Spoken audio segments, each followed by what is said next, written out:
Silakan. Terima kasih Bapak. Tadi ada kajian yang A. Ya. Ini berkaitan dengan keberbitan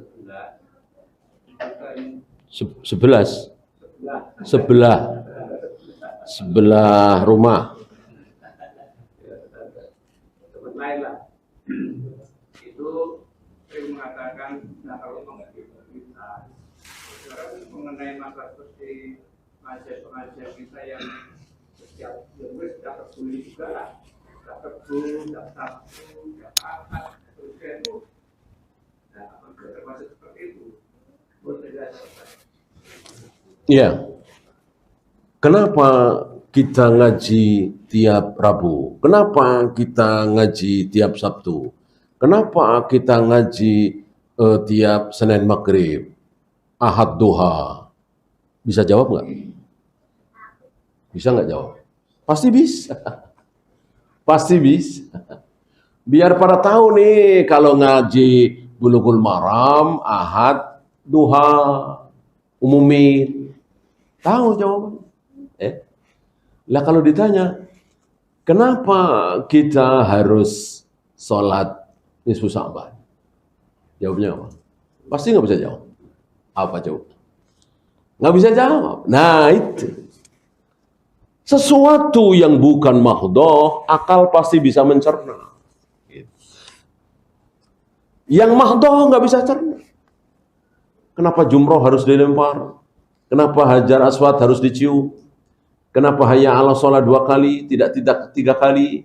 Kenapa subuh 2 rakaat, tidak 5 rakaat? Mumpung pagi, olahraga yang banyak. Enggak ada yang bisa jawab. Ya kan? Enggak ada yang bisa jawab. Itulah ibadah mahdhah. Kalau nggak bisa jawab, ini ibadah mahdhah, maka harus mencontoh Rasul dan para sahabat.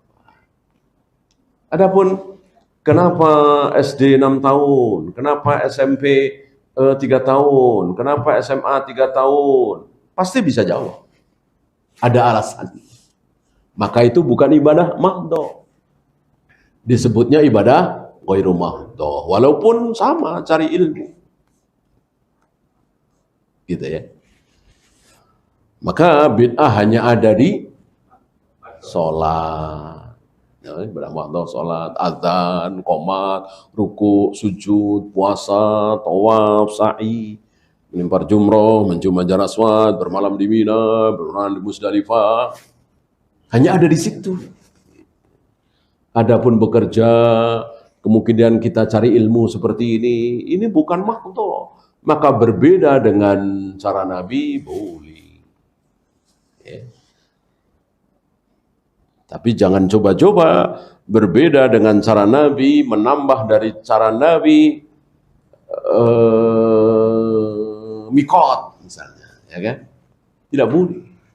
Ketika Nabi mulai mikot dari sini, maka tidak boleh dari sana. Ketika Nabi melempar jumroh 7 kali, tidak boleh 6 kali, tidak boleh 8 kali. Gitu ya. Jika sudah mandi tidak perlu wudhu lagi untuk sholat. Iya, betul. Bahkan Rasul mengatakan apa? Tidak ada yang lebih sempurna dari mandi. Artinya orang mandi itu pasti tangannya terbasuh, wajahnya terbasuh, rambutnya terbasuh, kakinya terbasuh. Maka sudah tidak perlu wudhu lagi. Aisyah mengatakan, gulu, berlebihan. Wudhu setelah mandi, gulu, berlebihan.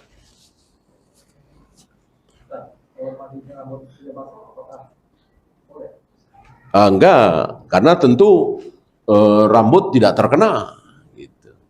Maka ya harus istilah kita keramas, ya. Mandi semua. Ya.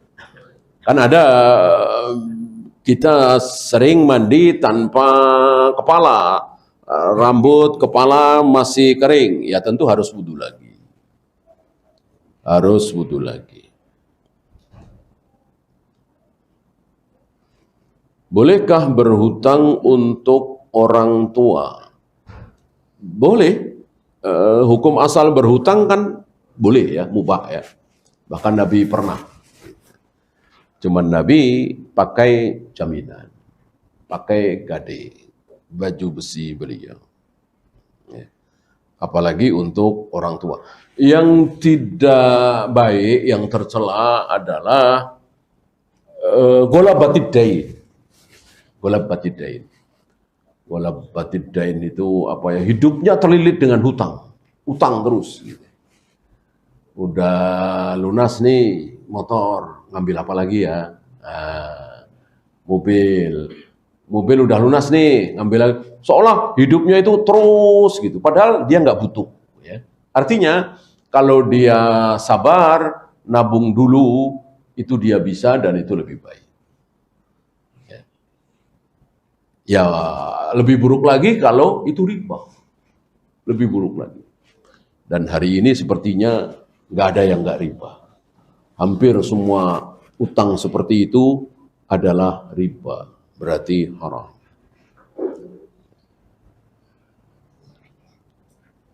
Bila kita membayar zakat mal, apakah boleh diberikan kepada orang tua? Berarti orang tua miskin, ya kan? Ketika orang tua miskin, kita sebagai anak yang kaya mestinya menafkahi. Maksud sih orang tua kita miskin, kita kaya raya, orang tua kita miskin, kita biarkan miskin, sementara harta anak adalah harta orang tua. Gitu. Berarti miskin. Nah, ketika orang tua yang miskin itu kita yang nanggung, ya gimana nggak miskin? Umur sudah 80 tahun, 85 tahun, pensiunan saja nggak ada, penghasilan nggak ada. Nah, kita yang menjamin hidupnya, makannya, minumnya, kendaraannya, semua. Nah, setelah itu kita bayar zakat, kita berikan ke orang tua. Boleh apa tidak? Ya tidak boleh. Memberikan zakat kepada orang yang di bawah tanggung jawab nafkah kita, tidak boleh. Misalnya kita punya keponakan misalnya, tinggal di rumah kita dari SD, SMP, SMA, nah semua kebutuhan itu dari kita. Lalu kita bayar zakat, kita berikan ke keponakan itu, boleh apa tidak? Tidak boleh. Jadi tidak boleh memberikan zakat kepada orang yang nafkahnya di bawah tanggung jawab kita. Berarti pertanyaan tadi salah ya. Mestinya kalau kita kaya bayar zakat kan insya Allah kaya ya. Ya cukup lah. Nah, sementara orang tua kita miskin, tentu yang pertama kali kita santuni adalah orang tua kita. Artinya nafkah orang tua kita yang tanggung. Bagaimana ketika masbuk sholat taraweh ketinggalan beberapa rakaat? Ya tidak ada bedanya dengan sholat maghrib, dengan sholat isya, dengan sholat subuh. Begitu imam salam, kita nambah apa 1 rakaat. Ya umumnya 1 rakaat ya. Masbuk taraweh kan 2 rakaat, ya masbuknya mungkin 1 rakaat. Tidak ada bedanya. Membedakan tentu harus dengan dalil. Karena seluruh sholat itu sama. Seluruh sholat itu pada hakikatnya sama. Membedakan harus dengan dalil. Udah sholat nih,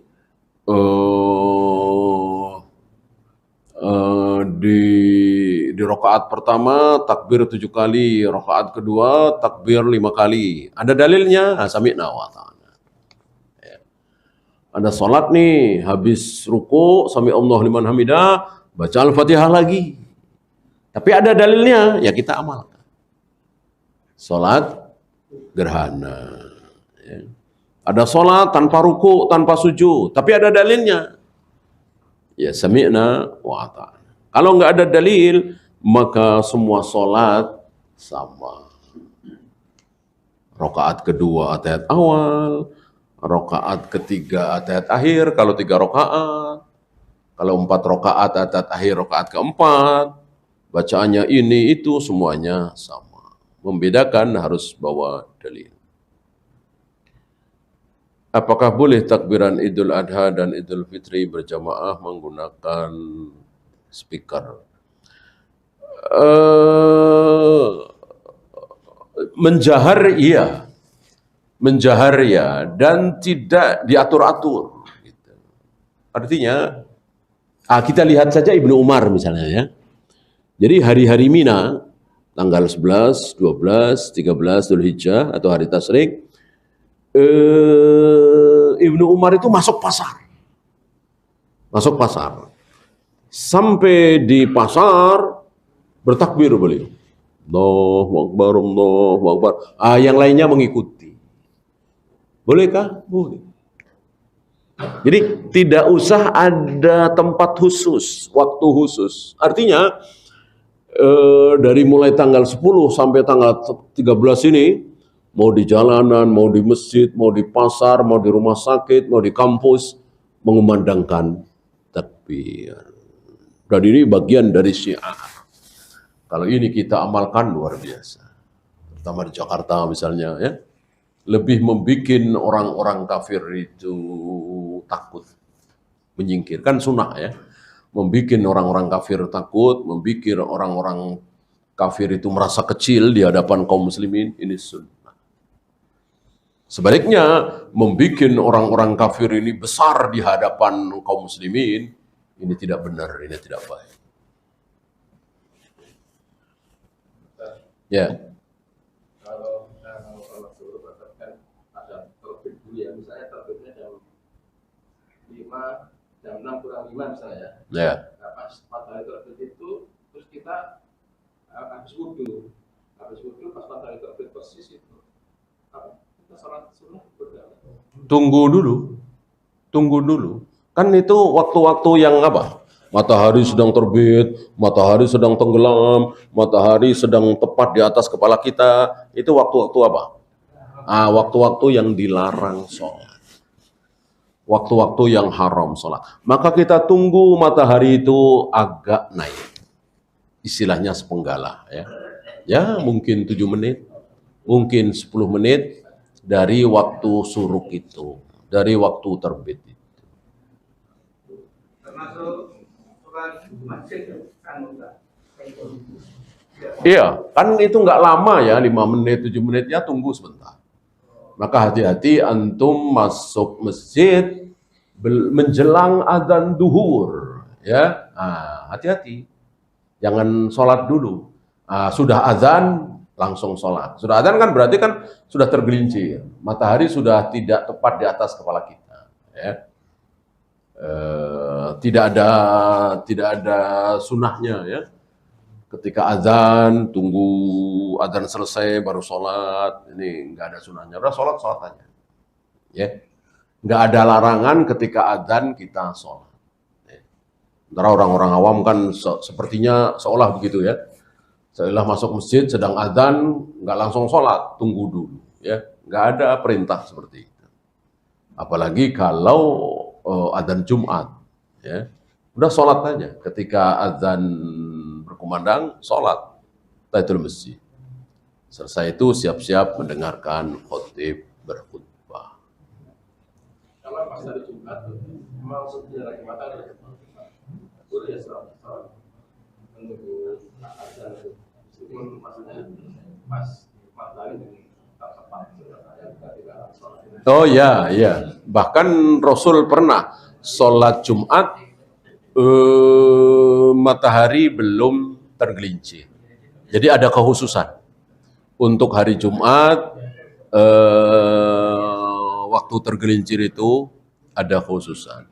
Nah, antum ingat-ingat lagi, hati-hati lagi ketika masuk masjid menjelang adzan maghrib. Kira-kira adzan kurang semenit, 2 menit, tunggu. Berarti kan matahari sedang tenggelam itu. Matahari sedang tenggelam itu tanduk setan. Waktu yang sangat disukai oleh setan. Maka jangan kita sholat. Kita tunggu sampai betul-betul tenggelam. Berarti kan adzan, ya. Kita sudah boleh sholat.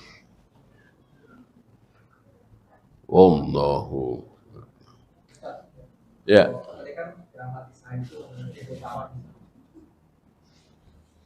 Bagaimana ketika dia berperang itu hanya cacat? Apakah dia juga akan mengamalkan? Ketika dalam perang apa? Ada cacat. Cacat. Ya. Misalnya dia ahli maksiat gitu. Bukan, itu kata itu. Jihad, dia tangannya buntung gitu kan. Oh, nggak mati. Ya. Oh, yang menjadi saksi. Nanti insya Allah ada di hadis setelah ini ya. Ada 2 tetesan dan 2 bekas. Salah satunya itu. Dan dua-duanya sangat disukai oleh Allah. Ya, tangannya buntung, kakinya buntung, telinganya sobek. Itu akan menjadi kebanggaan tersendiri. Ya, bekas dalam jihad. Ya.